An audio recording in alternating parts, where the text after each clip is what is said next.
Welcome back to SD Tech Tutorials. My name is Sam, and this channel is devoted to helping solo entrepreneurs like you get your tech questions answered quickly and efficiently. So this video is actually an excerpt from a live stream that I did for a group of online tutors that talked about 5 contingency plans that they could set up to guard themselves essentially against tech failure. Um, 5 simple plans that was going to help them know that no matter what happened, they'd be able to carry on with their work. Now, I think that this will be applicable to any solo entrepreneur that runs their content online, whether that is an educator, a consultant, or whatever. So hopefully you find this video helpful, and let's get into it.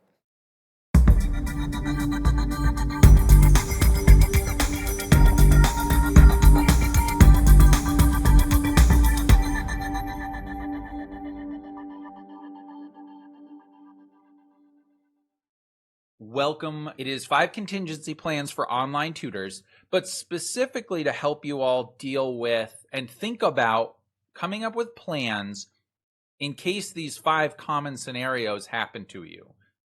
Because these are things that happen to all online businesses at one point or another, and so we're going to address that. Let's jump right into it. So I'm going to talk about 5 main areas that you're going to want to plan for. And we can kind of discuss some ideas of what you might want to do when you encounter these. As long as anybody has any solutions to these, if you've done any of these things or had any of these things happen to you and you have a plan, put them in the chat. Let me know. So the first thing we're going to talk about is computer failure, because this is something that I think I heard at least 2 incidents of this happening or almost happening in the last week or 2. And this is something that is a very real possibility.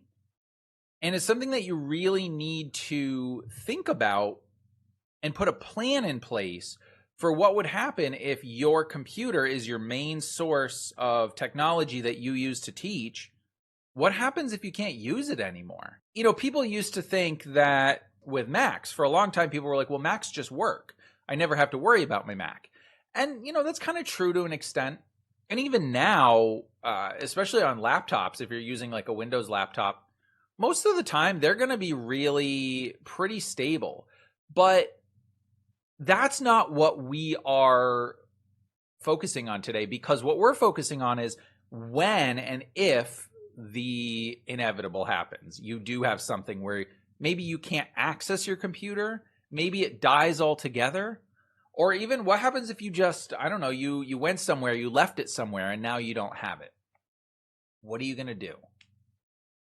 So my first suggestion for everybody is always to review your workflow and determine if you can work from another mobile device like a cell phone or a tablet, because in many cases, yes, it would be nice to be able to have your normal setup, but in an emergency, while you're waiting to get everything back to normal, you don't necessarily want to have to cancel on your client or reschedule, especially if you're busy. You may not have the time to do that. You know, and frankly, it can also cause some concern in some cases. Most of your clients will probably be cool about it, but in some cases, it may be concern, oh, you know, we're doing online tutoring and she's having tech problems or he's having tech problems, right? So we want to try to prevent that if at all possible. So consider your workflow. If you use Zoom as your main source of connecting with your student, Zoom you can easily use on your cell phone or on your smartphone, right? Or on your tablet. And it's not a bad option, honestly, for when you have these problems.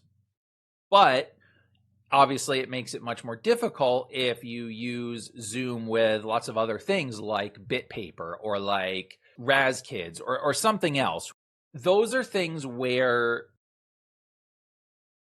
you might be able to use, let's say, your cell phone for your camera, and maybe you have a tablet as well for, you know, BitPaper Or maybe you just tell your student, hey, right now we're not going to be able to do things the way we normally do it because my computer isn't working right now, but we're still going to be able to tutor. I'm just going to use paper or a whiteboard or whatever and hold it up to the camera, right?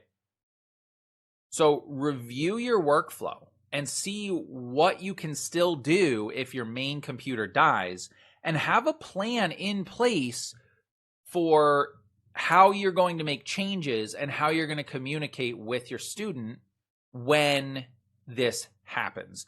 Because what this will do is this will prevent you from panicking if it happens. And I highly recommend that you have some sort of backup device.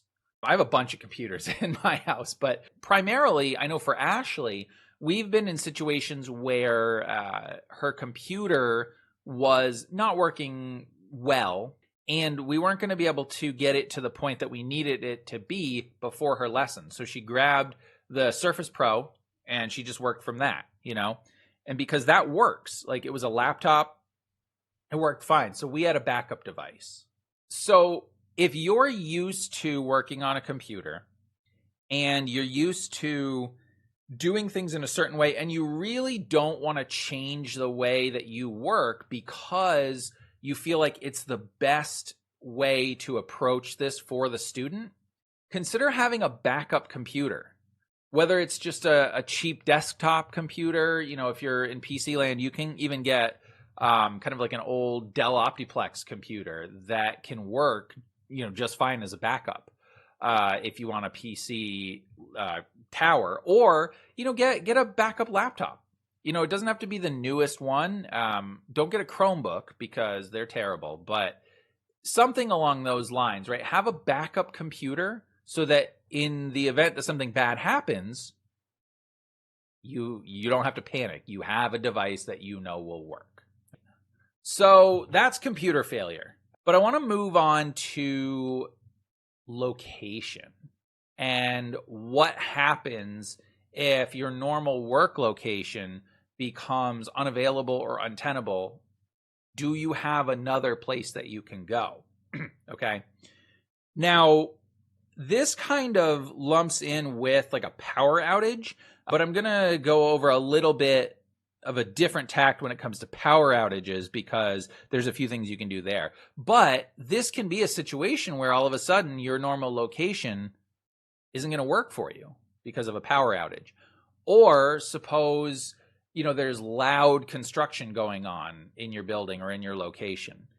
If you go to a remote spot like a rented or a shared office or like a Starbucks or wherever where you go to work, if that location is no longer available for you to use, especially if it's kind of last minute, what are you going to do?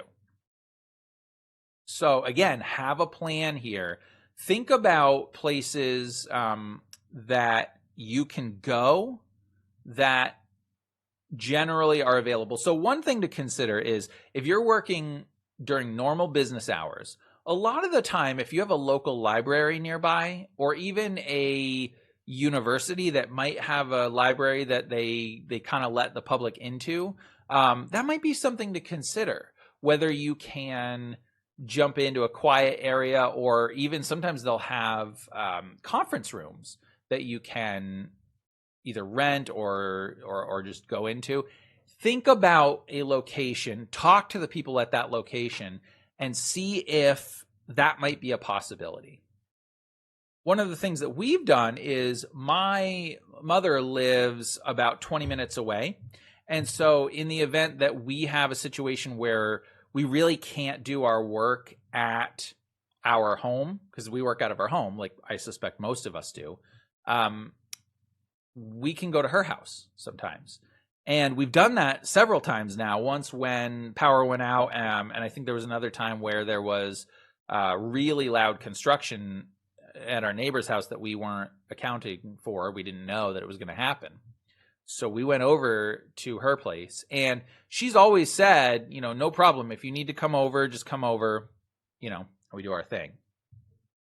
Now, there will be some times when there's just nothing you can do, and so be it, right? We've had situations where power went out. we didn't have the devices set up to be able to handle a long power outage, and our backup locations were all out of power as well. So in that case, there's nothing you can do. And our students were cool about it. We had no issues there, so that was fine. But if you have a plan in place for if your location suddenly becomes unavailable, that is going to be a huge stress relief for you. So I would recommend that maybe after this live stream is done, when you have some time, start a contingency plan checklist, right? Go through these 5 things, right? What are you going to do when your computer dies? If you have a backup device, if you know that you can work from a mobile device, great, just write that down somewhere, or however you're going to remember it. And then also consider issues with location. And whether that means, writing down maybe your top 3 locations, maybe having phone numbers or email addresses of people that you may need to contact in the event that, you need to use those locations. Think about that. Think about also what might happen if you are after normal business hours or on a weekend. Are these places still going to be open? Or if you're in a public place like a Starbucks, for example, what if it's really busy and really loud? So come up with a plan for your local area where you can go, up to and including your car if you have to, as long as you have a fairly stable Wi-Fi connection, you might be okay there. So consider that. Let's see. Okay, we've got Carol has joined, Patricia has joined, and Pat Dunham has joined. Welcome. Thank you all again for jumping in. Dana, looks like Dana's joined as well. Paul says, can tutor through your mobile phone data in your car anywhere if required. Yeah, and that's actually a good segue into my next contingency, which is your internet connection, right? So what happens if your internet connection goes out? Do you have a backup plan?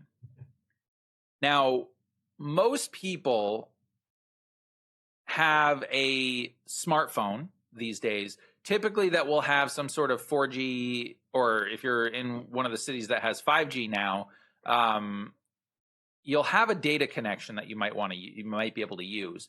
But one thing that you have to consider, and you may want to look at your cell phone plan and see how much does it cost for you to use data, and how much data do you have available to you even within your plan, because it might be worth looking at getting a unlimited data plan if you're in a situation where maybe your home internet connection isn't always stable, or if you feel like you will be on the move and you might want to be able to use your phone as a hotspot to be able to tutor on the go.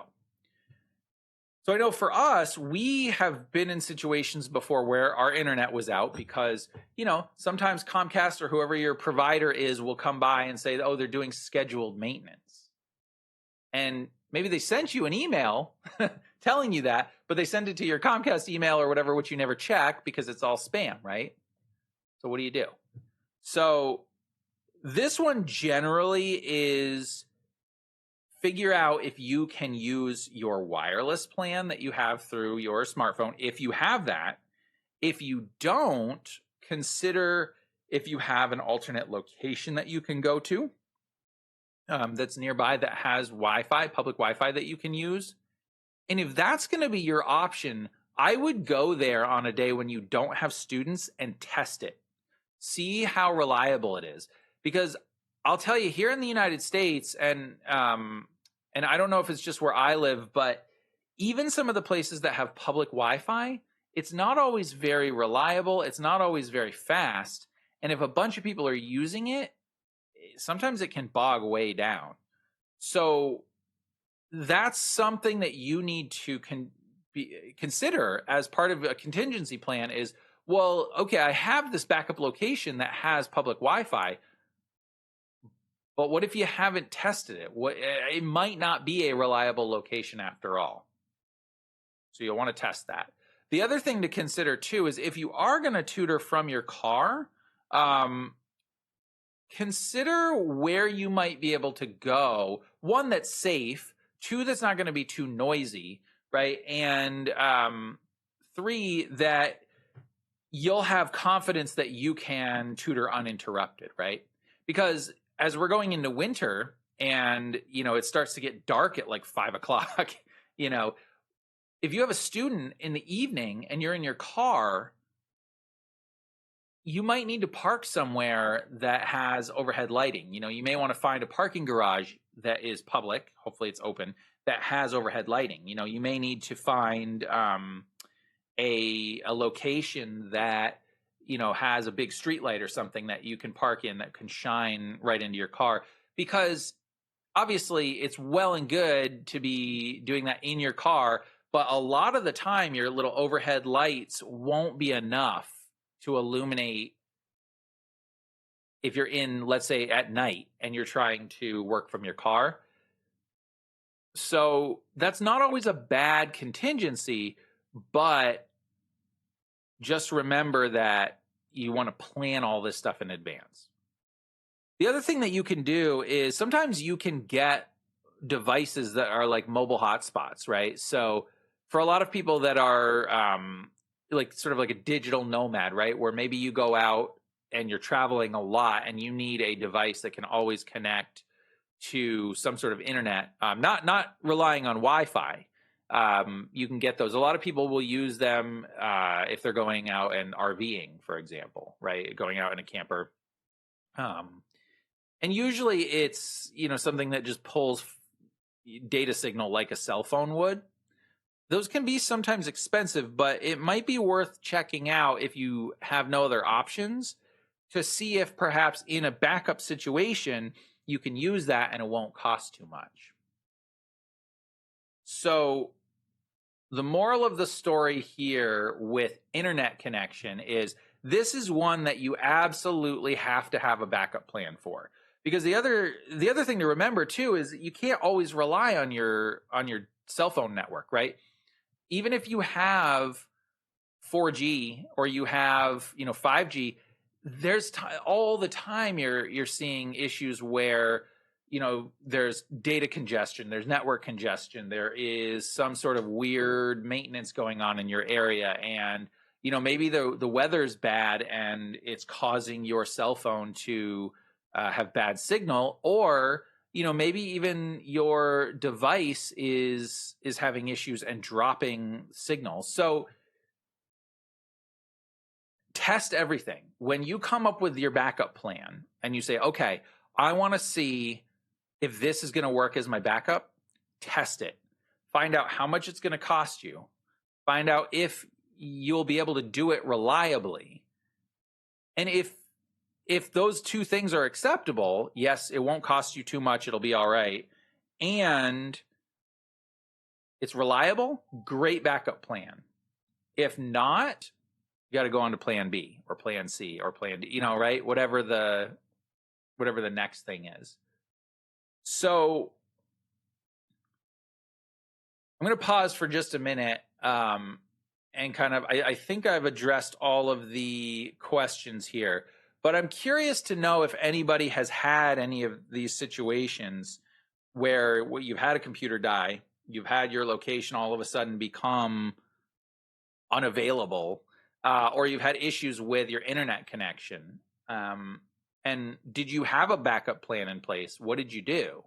And if you didn't have a backup plan, what ended up happening? So if anyone feels like sharing in the chat, please do so. That would be great. Because I think when you share these kind of things in the chat with the other people, they can be really useful for the people viewing to say, oh, wow, okay, yeah, other people have had these situations too. This is how they've dealt with them. We are in a situation right now where we can absolutely use our data network. And if we needed to use data as backup internet for maybe one or two students, that wouldn't be so bad. But today, for instance, I have this live stream. I have the final week of my live streaming for beginners course. My wife has a live stream. I'll then be getting on a Zoom call, and then I have a live stream tonight. So that's not something where I would want to use data for all of that. But we do have the option to have a unlimited data, but they do slow it down after, I think it's about 20 gigabytes of use. So, we're in a situation where we've got backups, but it could still be costly. Power outages are things that can have numerous solutions for how to deal with them. Some are more expensive than others. If you're in a situation where, we've talked about your internet connection goes down, but your cell phone's still working, you have a data plan, you can use that, right? You can still work without power as long as your device has enough battery, right? You've charged up your battery, or maybe you have a little sort of portable battery that you can plug it into. That's something to get, by the way, portable batteries for your mobile devices. Just make sure you always have them charged and carry them with you. That can be a lifesaver sometimes. Also have those like little sort of like emergency lanterns or camping lanterns, right? Battery operated lights. Because obviously those are good to have anyway. A lot of people will have flashlights, which is great. But if you have like an actual sort of like camping lantern or something where, it's just battery operated, you just turn the little switch and now all of a sudden you've got pretty decent lighting. You get a couple of those, you can put those in front of you, sort of behind your device or whatever, and they'll illuminate you probably well enough for your student to be able to see you, right?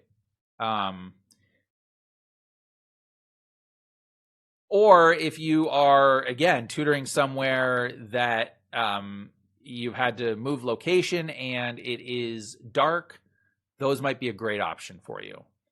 Sometimes with your cell phones, you can use the flash or whatever, but you're probably having your cell phone with the screen facing you so that you can see your student. And not all smartphones will have a front facing flash, and not all of them will even be able to use it if you're not taking a picture or whatever. So just consider a lot of that. The other thing might be to consider if you're in a spot where, like, you own your home, for example, or you have a residence that has like a window or a porch or whatever, you might want to consider getting a mobile generator.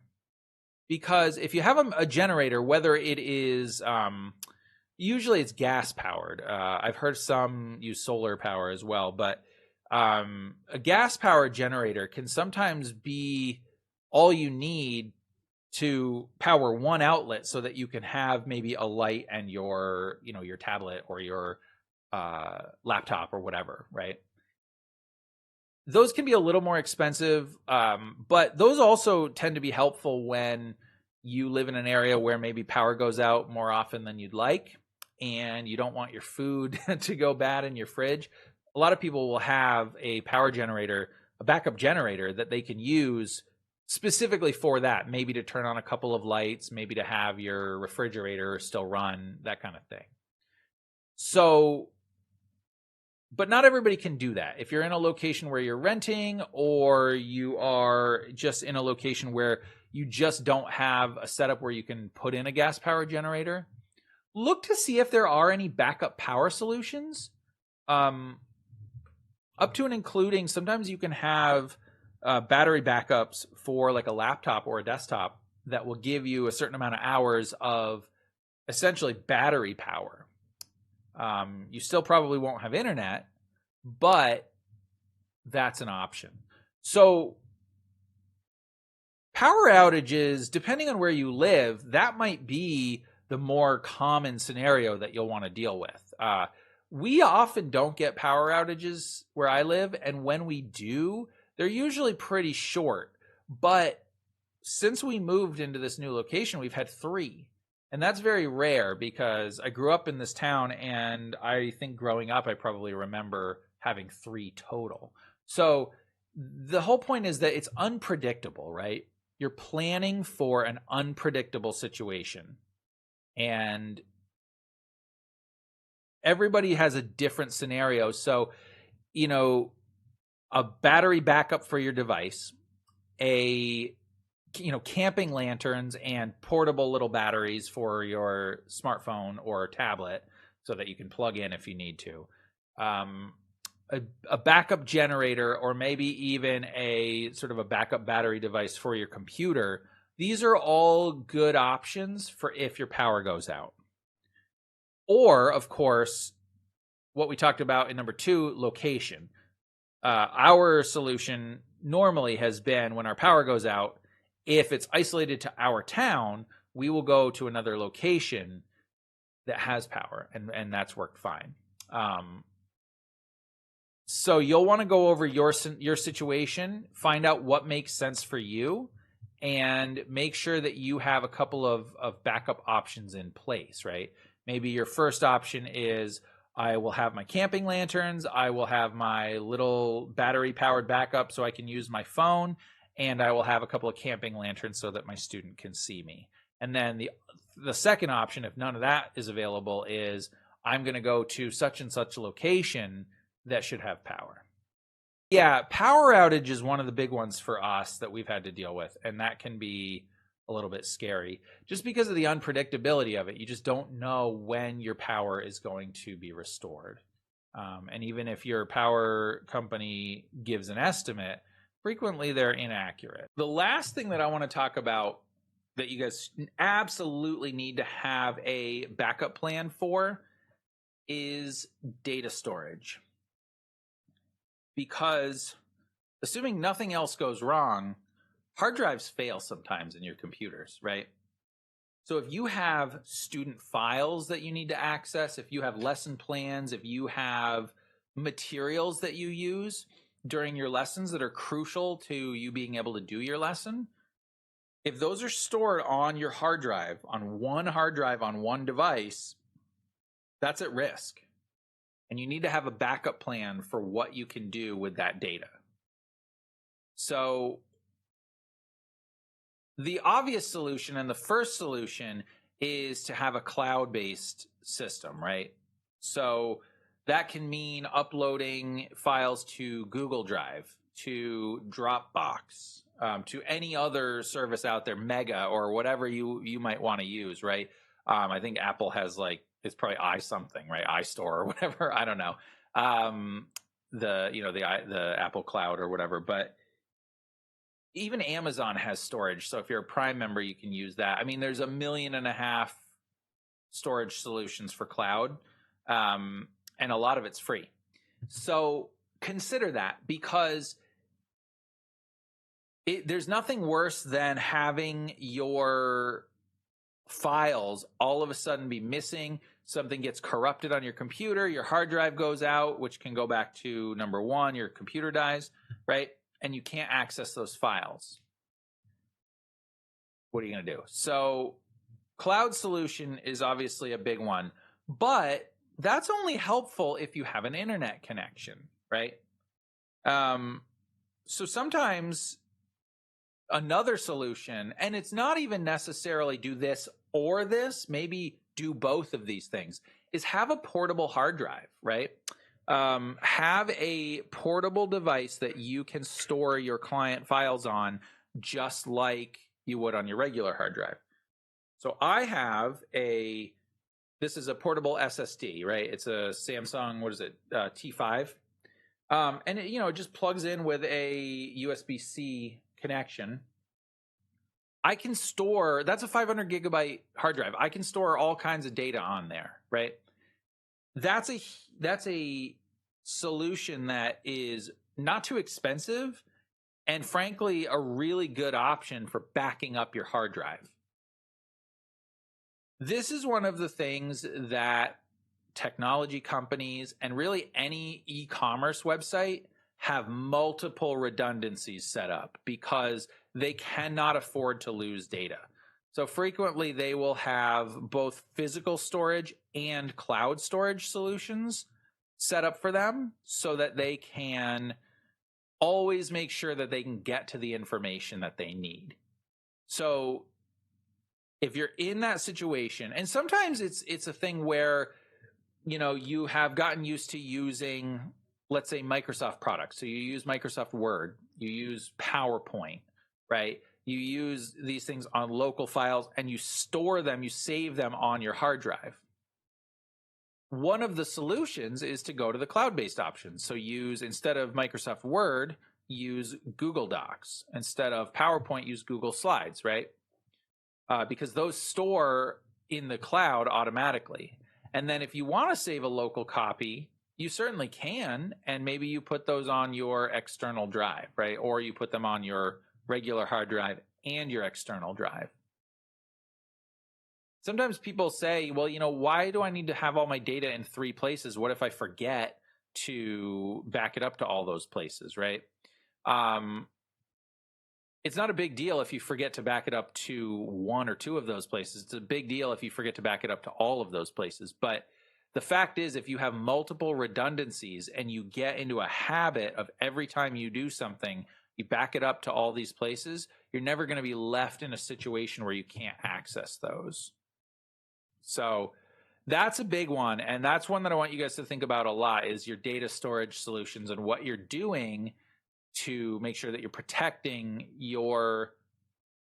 any crucial files that you might need.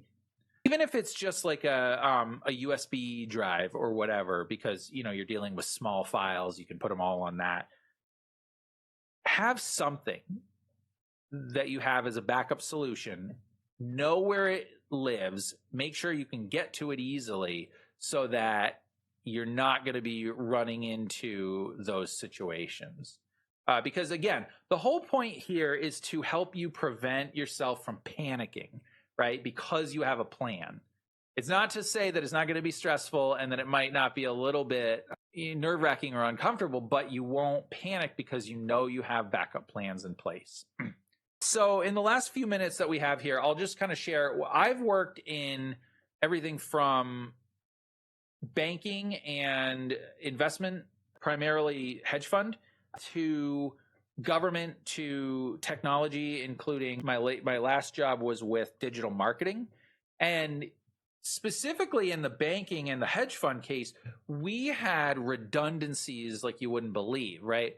Because you can't have all of a sudden your data go missing when you're dealing with finances, right? You can't have investors not be able to access their money. So, it was things up to and including, we were working in the Washington, D.C. area. And so, we had plans like what would happen if there was a terrorist attack, right? What would happen if there was a natural disaster? What would happen if the head of the firm suddenly passed away or became incapacitated? Now, some of that stuff is not going to be necessarily things that you will have to address, but just so that these are the kind of things that mobile businesses think about, and not mobile businesses, but businesses that rely on the internet, which is almost all of them now, right? In digital marketing, we actually had an issue that cost us money because our main data backup solution went down, and it was taking almost days. I think it took us a day and a half to fix it. And in the meantime, because we had so much data on those servers, that we had a backup to send them to a cloud solution, but that started bogging down and slowing down because there was so much data. And that cost our company hundreds of thousands of dollars. Now, they made lots of money, so it was not a big deal, but it was in the sense that that can cost you money. And that's something that is true for us as well as tutors, right? If you are unable to have that session, maybe your clients are cool with it and they're understanding and they're like, yeah, we get it. Things happen. We'll reschedule. But maybe they're not. And maybe you're in a situation where you don't have the flexibility to reschedule. You're too full. You're too booked up, and through no fault of the clients, you are unable to meet the obligation that they have paid you for. So I want you guys all to think about these things and make sure that you start putting backup plans into place for situations where you might not be able to do your job because of hardware failure, location issues, internet connection, power outage, or data loss. Thank you all so much for attending this webinar. I really hope that this was valuable for you. I hope that you found yourself starting to think about these things and that you will go ahead and start putting solutions into place, even if they're just basic, even if it's just, okay, you know, I'm going to start with one of these things and figure out a backup solution for my computer, right?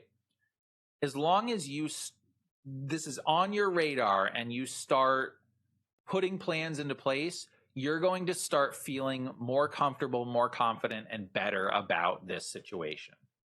So I want to thank you all so much again for attending.